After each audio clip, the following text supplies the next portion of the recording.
வெற்றிவேல் முருகனுக்கு அரோகரா. என் அன்பு குழந்தையே, தனிமையை நினைத்து மிகவும் வருந்திக் கொண்டு இருக்கின்றாயா? உன்னை தேடி நிரந்தரமான உறவு ஒன்று வந்துவிட்டது. அவருடைய பெயரை சொல்கின்றேன், இதை முழுமையாக கேள். இதையும் நீ தவறவிட்டால் நீதான் வருத்தப்படுவாய் தங்கமே. தனிமை என்பது கொடுமை என்று சொல்வார்கள். தனியாக இருக்கும் பொழுது பல சிந்தனைகள் நமக்குள் ஓடிக்கொண்டே இருக்கும். அடுத்து என்ன செய்வது என்று புரியாமல் கெட்ட காடுகளில் நிற்பது போல ஒரு உணர்வு இருக்கும். என்னுடைய வாழ்க்கையில் நான் எப்பொழுதும் தனியாக இருக்க வேண்டுமா? என்னுடைய உணர்வுகளையும் என்னுடைய உள்ளத்தையும் புரிந்து கொண்டு உறவு எனக்கு வேண்டுமே. நான் தோள் சாய்ந்து கொடுக்கவும் எனக்கு ஆள் இல்லை, தட்டி கொடுக்கவும் எனக்கு ஆள் இல்லை. அதனால் மனம் நொந்து அழுந்து தனிமையில் வாடிக்கொண்டே இருக்கின்றேன்.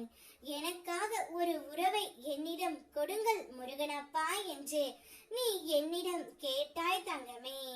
உனக்கான நிரந்தரமான ஒரு உறவாக நான் உன் கையில் ஒப்படைக்க போகின்றேன். அந்த உறவு உன்னிடம் வரும் பொழுது உனக்கு தனிமை என்பது இனி இருக்கவே இருக்காது. எப்பொழுதும் அந்த உறவு உன்னுடனே இருக்கும். உன்மேல் பாசமாகவும் அக்கறையாகவும் நீ எங்கு சென்றாலும் உன்னுடனே அந்த உறவு வரும் தங்கமே.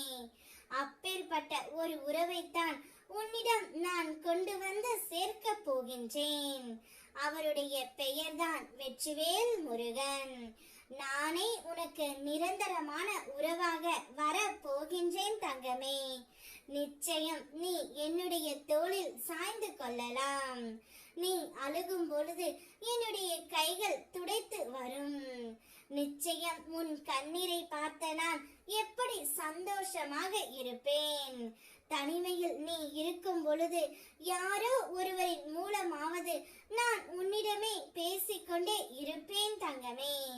உனக்கு நிரந்தரமான உறவாகவும் நிரந்தரமான ஒரு தகப்பனாகவும் ஒரு தாயாகவும் நண்பனாகவும் எப்பொழுதும் நானே இருப்பேன்.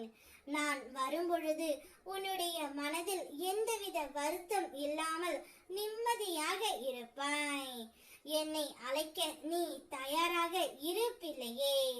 நிச்சயம் உனக்காக வருபவன் நான் மட்டுமே. என்னுடைய உயிர் குழந்தை நீ இருக்கும் பொழுது எனக்கு என்ன பயம்? நான் வருகின்றேன், உனக்காக வருகின்றேன். நீ என்னுடன் நடந்து வா பிள்ளையே. ஒளிமயமான எதிர்காலத்தை உன்னுடைய வாழ்க்கையில் நான் காட்டப் போகின்றேன். வெற்றிவேல் முருகனுக்கு அரோகரா.